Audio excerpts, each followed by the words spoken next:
नमस्कार दोस्तों, आप सभी का स्वागत है यूट्यूब चैनल डी गार्डन में। तो दोस्तों, आज दोपहर के समय से उत्तर प्रदेश के काफ़ी भागों में, चाहे पश्चिमी उत्तर प्रदेश हो, चाहे पूर्वी उत्तर प्रदेश हो और उत्तराखंड के भी ज़्यादातर भागों के साथ साथ एनसीआर दिल्ली के कुछ भागों में और हरियाणा के भी जो भाग एनसीआर दिल्ली से सटे हुए हैं, इसी के साथ में पूर्वी राजस्थान और मध्य प्रदेश के भी उत्तरी पूर्वी भागों में अचानक से तेज पूर्वी हवाएं चलना शुरू हो गई और उसके थोड़ी ही देर बाद आसमान में काले घने बादल छाने शुरू हो गए। देखते देखते फिर कुछ इलाकों में हल्की मध्यम या कुछ इलाकों में तेज बारिश की गतिविधियां शुरू हो गई। ऐसी स्थिति को या ऐसे मौसम को देख करके ऐसा लगता था कि शायद उत्तर भारत में मानसून पहुंच चुका है। तो दोस्तों, आप उत्तर प्रदेश से हैं, उत्तराखंड से हैं, हरियाणा से हैं या दिल्ली से हैं या पूर्वी राजस्थान से हैं, तो आप कमेंट करके बताना क्या आपके यहाँ पर भी ऐसा मौसम देखने को मिला। तो आपको बताते चले कि देखिए, उत्तर भारत में अभी मानसून नहीं आया है। उत्तर भारत तक मानसून को पहुँचने में अभी 2-3 दिनों का समय और लगेगा। हालांकि जिस तरह की वेदर एक्टिविटी या बारिश की गतिविधियां आज आपको उत्तर भारत में देखने को मिल रही है, उस तरह की कल भी देखने को मिल सकती है, क्योंकि इस समय जो वेदर सिस्टम बने हुए हैं उसकी वजह से काफ़ी मॉइस्चर या काफ़ी नमीदार हवा इस समय देश के मध्य पूर्वी राज्यों से होते हुए मैदानी राज्यों तक आ रही है, जिसकी वजह से वेदर एक्टिविटी देखने को मिल रही है। तो आइए थोड़ा सा समझ लेते हैं इन वेदर सिस्टमों के बारे में। तो दोस्तों, इस समय एक सर्कुलेशन पूर्वी राजस्थान के ऊपर बन चुका है। इसके अलावा बंगाल की खाड़ी में भी इस समय एक सर्कुलेशन बना हुआ है। इसके अलावा गुजरात के दक्षिणी पश्चिमी भागों पर भी इस समय एक सर्कुलेशन बना हुआ है। इन तीनों ही सर्कुलेशन की वजह से काफ़ी नमीदार हवा या काफ़ी मॉइस्चर बंगाल की खाड़ी और अरब सागर से इस समय देश के मध्य राज्यों से होते हुए कुछ इस तरीके से मैदानी और पहाड़ी राज्यों तक पहुंचना शुरू हो गए, जिसकी वजह से अगले 24 घंटों के दौरान भी उत्तराखंड,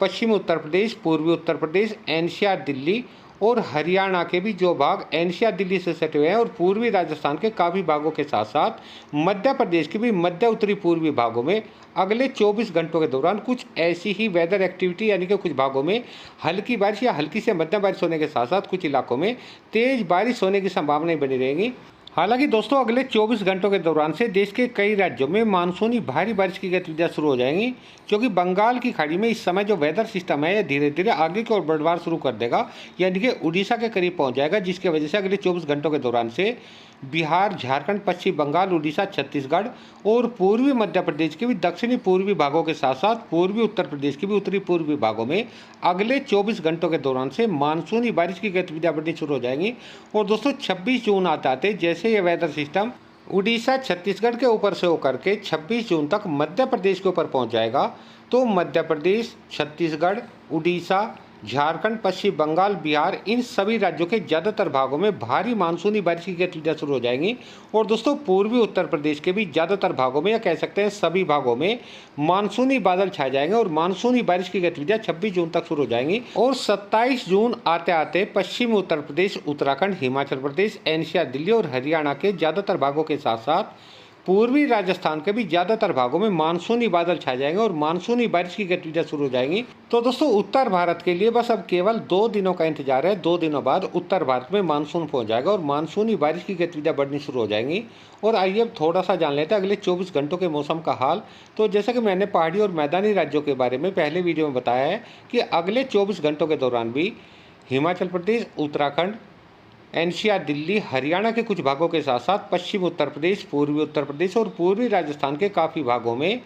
बारिश होने की संभावनाएं बनी रहेंगी, क्योंकि काफ़ी मॉइस्चर इस समय अरब सागर से और बंगाल की खाड़ी से मध्य पूर्वी राज्यों से होते हुए देश के पहाड़ी और मैदानी राज्यों तक पहुंच रहा है, जिसकी वजह से अगले 24 घंटों के दौरान भी हिमाचल प्रदेश, उत्तराखंड, हरियाणा, एनसीआर दिल्ली, पश्चिमी उत्तर प्रदेश, पूर्वी उत्तर प्रदेश और पूर्वी राजस्थान के काफ़ी भागों में बादल छाने के साथ साथ कुछ भागों में हल्की मध्यम बारिश व कुछ भागों में तेज बारिश होने की संभावनाएं बनी रहेंगी। इसके अलावा पूर्वी उत्तर प्रदेश के जो उत्तरी पूर्वी भाग है, श्रावस्ती, बलरामपुर, सिद्धार्थनगर, महाराजगंज, कुशीनगर, गोरखपुर, गोंडा, बस्ती, देवरिया, बलिया, आजमगढ़, मऊ, इन जिलों के ज़्यादातर भागों में कल से मानसूनी बारिश की गतिविधियां बढ़नी शुरू हो जाएंगी। और दोस्तों, 26 जून आते आते पूर्वी उत्तर प्रदेश के ज़्यादातर भागों में मानसूनी बादल छा जाएंगे और अच्छी बारिश होने की संभावनाएं बन जाएंगी। इसके अलावा बिहार की बात करें, वैसे तो बिहार के भी काफ़ी भागों में अगले 24 घंटों के दौरान हल्की या हल्की से मध्यम बारिश होने की संभावनाएं बनी रहेंगी, लेकिन बिहार के जो उत्तरी पूर्वी भाग हैं, सीतामढ़ी, मधुबनी, शिवहर, मुजफ्फरपुर, दरभंगा, सुपौल, अररिया, किशनगंज, पूर्णिया, कटिहार, मधेपुरा, सहरसा इन जिलों के ज़्यादातर भागों में अगले 24 घंटों के दौरान से भारी बारिश होने की संभावनाएं बन जाएंगी। इसके अलावा झारखंड, पश्चिम बंगाल, उड़ीसा, छत्तीसगढ़ और पूर्वी मध्य प्रदेश के भी दक्षिणी पूर्वी भागों में अगले 24 घंटों के दौरान से मानसूनी बारिश की गतिविधियां बढ़नी शुरू हो जाएंगी, जो कि 26 जून तक इन सभी राज्यों के ज़्यादातर भागों में भारी मूसलाधार बारिश में बदल जाएगी। इसके अलावा मध्य प्रदेश की बात करें तो जैसे कि आप देख सकते हैं, मध्य प्रदेश के मध्य भागों में तो आईएमडी ने अपनी वेदर रिपोर्ट में जो जानकारी दी है या जीएफएस मॉडल में जानकारी दी है उसके हिसाब से मौसम साफ जताया है। लेकिन अगले 24 घंटों के दौरान भी मध्य प्रदेश के मध्य उत्तरी भागों में कुछ न कुछ वेदर एक्टिविटी देखने को मिलेगी, यानी कि हल्की से मध्यम बारिश होने की संभावना बनी रहेगी, क्योंकि काफ़ी मॉइस्चर इस समय मध्य प्रदेश के ऊपर से होकर के पहाड़ी और मैदानी राज्यों तक पहुंच रहा है। इसी वजह से मध्य प्रदेश के मध्य उत्तरी भागों में अगले 24 घंटों के दौरान भी छिद्राई तौर पर हल्की या एक दो स्थानों पर हल्की से मध्यम बारिश होने की संभावना बनी रहेगी। हालांकि पश्चिमी मध्य प्रदेश के जो दक्षिणी पश्चिमी भाग हैं, झाबुआ, अलीराजपुर, बड़वानी, बुरहानपुर, खरगोन, खंडवा, इंदौर, धार, देवास इन जिलों के ज़्यादातर भागों में अगले 24 घंटों के दौरान भी हल्की से मध्यम बारिश व कुछ भागों में अच्छी तेज बारिश होने की संभावना बनी रहेगी। इसके अलावा गुजरात की बात करें तो गुजरात के केवल कच्छ भाग को छोड़ करके अन्य सभी भागों में अच्छी तेज भारी बारिश होने की संभावनाएं बन रहेंगी। जी दोस्तों, गुजरात के जो ज़्यादातर भाग हैं या ज़्यादातर ज़िले हैं जैसे मोरबी, सुरेंद्रनगर, जामनगर, राजकोट, बोटाद, भावनगर, जूनागढ़, अमरेली, गिर सोमनाथ, पोरबंदर, देवभूमि, महिसाना, महिसागर, दाहोद, पंचमहल, खेड़ा, आनंद, बड़ोदरा, छोटा उदयपुर, नर्मदा, सूरत, तापी, दंग, नवसारी, वलसाड़ इन सभी जिलों के साथ साथ बनासकांठा, साबरकांठा, अरवली, महिसागर, पाटन, महिसाना इन जिलों के भी ज़्यादातर भागों में अच्छी तेज बारिश होने की संभावनाएं बनी रहेगी।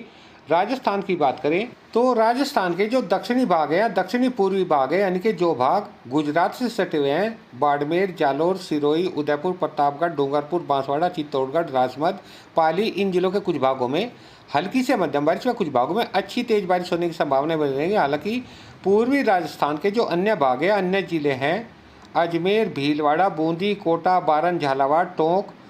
करौली, सवाई माधोपुर, धौलपुर, भरतपुर, अलवर, दौसा, जयपुर इन जिलों के ज़्यादातर भागों में अगले 24 घंटों के दौरान छिदराई तौर पर बादल छा सकते हैं। कुछ भागों में हल्की या हल्की से मध्यम बारिश होने की संभावना आज ही की तरह देखने को मिल सकती है। तो दोस्तों, ये थी आज की मौसम जानकारी। नई जानकारी के साथ फिर मिलते हैं, तब तक के लिए सभी दोस्तों को नमस्कार।